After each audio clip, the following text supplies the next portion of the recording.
Are we really up against a general trend in all of North America or even beyond in reducing the commitment to the public good and the expenditure of public dollars? Well, I think, we want to always think carefully about how we spend those public dollars, and we want to spend them in the most effective way that we can. But there is a kind of false scarcity there, where what we've seen is, for example, in BC, and it's not only here, a shrinking of provincial public spending as a share of our economy in the same way that we've seen education funding shrink as a share of our economy. And that's a good measure of whether we're in a scarcity situation or not.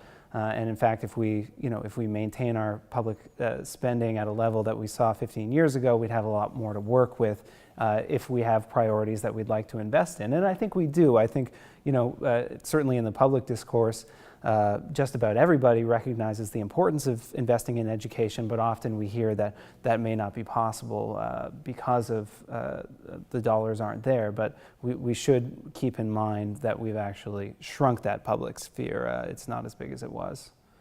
As a student of history, Jason, do you get a sense that there's a trend here about the public's commitment to taxing itself for the common good? I think Alex has described pretty accurately a change in the last maybe decade and a half, or maybe a little bit longer than that.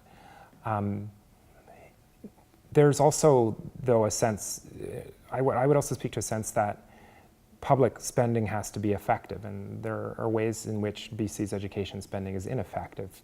We're spending nearly $360 million on private schools that call themselves independent schools, and I would argue that this is not an effective use of public funds.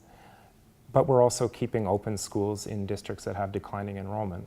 The VSB, Vancouver School Board's enrollment is down 6,000 students since 2010. And yet the BCTF's website on school closures shows that Vancouver hasn't closed any schools since 2002.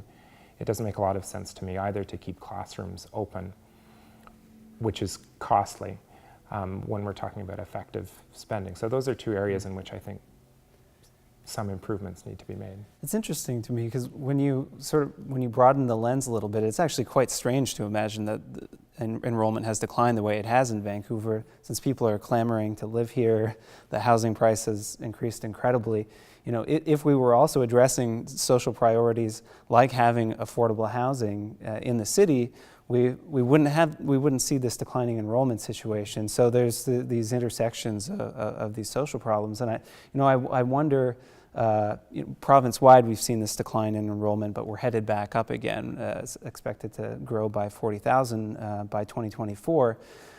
I wonder what the efficiencies and loss of efficiencies are when we end up in this whipsaw where we close schools for 10 or 15 years and then open them back up again. What are the effects on the local communities that are not measured, and the more measurable effects of the efficiencies of closing and reopening schools? I don't know the answer to that, but I think it's something to reflect on.